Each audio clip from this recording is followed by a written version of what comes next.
ত্রিলোক পূজ্য তথাগত সম্যক সম্বুদ্ধের শ্রীচরণে বন্দনা জানিয়ে পবিত্র ত্রিপিটক হতে আজকে 16তম পর্ব শুরু করতে যাচ্ছি। তাহার পর অর্থাৎ এই হতে 1800 কল্প পূর্বে একই কল্পের মধ্যে যথাক্রমে প্রিয়দর্শী, অর্থদর্শী ও ধর্মদর্শী নামক তিনজন বুদ্ধ উৎপন্ন হইয়াছিলেন। প্রিয়দর্শী বুদ্ধের ত্রিবিধ শ্রাবক সম্মেলন হইয়াছিল।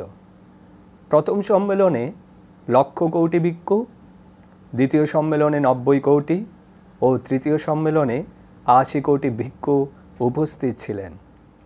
তখন বোধিসত্ত্ব বেদত্রয়ে পারদর্শী কশ্যপ নামক মানব রূপে জন্মগ্রহণ করিয়া শাস্ত্রার ধর্ম ব্যাখ্যা শ্রবণ করত। ত্রিশরণ ও শিলে প্রতিষ্ঠিত হইয়া 1,00,000 কোটি কাশ্যপন ব্যয়ে এক সংগ্রাম নির্মাণ করেছিলেন। তখন শাস্ত্রা তাহাকে বলিয়াছিলেন, এই হইতে 1800 কল্প পূর্বে তুমি বুদ্ধ, এই হইতে 1800 কল্প পরে তুমি বুদ্ধ হইতে পারিবে। ভগবান প্রিয়দর্শীর জন্মভূমি ছিল অনম নামক নগর।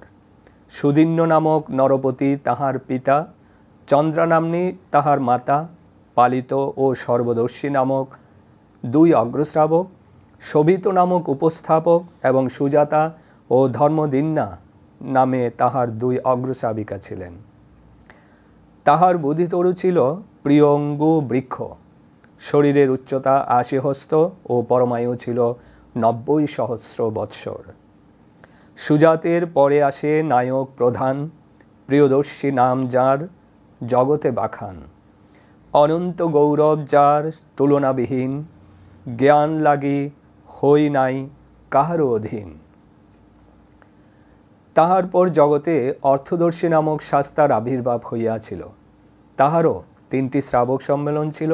প্রথম সম্মেলনে 98 লক্ষ শ্রাবক এবং দ্বিতীয় ও তৃতীয় সম্মেলনে প্রত্যেকটিতে 88 লক্ষ করিয়া শ্রাবক উপস্থিত ছিলেন।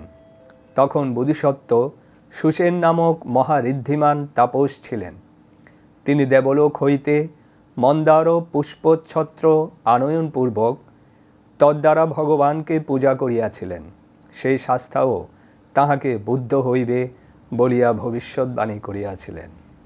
ভগবান অর্থদর্শীর জন্মস্থান ছিল শোভিত নামক নগর। সাগর নামক নরপতি তাহার পিতা, সুদর্শনা নাম্নী তাহার মাতা, শান্ত ও উপশান্ত নামক 2 জন অগ্রশ্রাবক, অভয় নামক উপস্থাপক এবং ধর্মা ও সুধর্মা নাম্নী 2 জন অগ্রশ্রাবিকা ছিলেন। তাহার বোধিতরু ছিল চম্পক বৃক্ষ।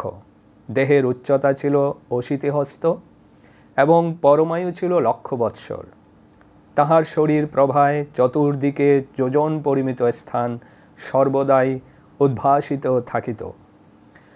নরোত্তম অর্থদর্শী জন্মে সে সময়, যার প্রজ্ঞালোকে হয় তমসা বিলয়। সম্যক সম্বোধি লোভী সেই নরনাথ, অন্ধকারে করেছেন আলোক সম্পাদ। তাহার পর জগতে ধর্মদর্শী নামক শাস্ত্রা উৎপন্ন হইয়াছিলেন। তাহারও 3টি শ্রাবক সম্মেলন ছিল। প্রথম সম্মেলনে 1 কোটি শ্রাবক, দ্বিতীয় সম্মেলনে 70 কোটি ও তৃতীয় সম্মেলনে 80 কোটি শ্রাবক উপস্থিত ছিলেন। তখন বোধিসত্ত্ব স্বর্গরাজ্যে দেবরাজ ইন্দ্ররূপে উৎপন্ন হইয়াছিলেন। তিনি স্বর্গীয় কুসুম ও দিব্যধ্বনি সহকারে বুদ্ধকে পূজা নিবেদন করিয়াছিলেন।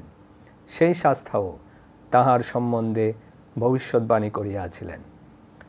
ভগবান ধর্মদর্শীর জন্মস্থান ছিল শরণ নামক নগর। শরণ নামক নৃপতি তাহার পিতা, সুনন্দা নাম্নী তাহার মাতা, পদুম ও ফুষ্যদেব নামক 2 অগ্রশ্রাবক, সুনেত্র নামক উপস্থাপক এবং ক্ষেমা ও সর্বনামা নাম্নী নামে তাহার 2 অগ্রশ্রাবিকা ছিলেন। তাহার বোধিতরু ছিল রক্ত কুরবক বৃক্ষ। ইহাই বিম্বিজাল বৃক্ষ নামেও কথিত হয়। দৈহিক উচ্চতায় তিনি 80 হস্ত ও তাহার পরমায়ু ছিল 1,00,000 বৎসর। সেই যুগে ধর্মদর্শী জন্মি অতঃপর তমময় ত্রিভুবন করেন ভাস্বর। সাধু সাধু সাধু।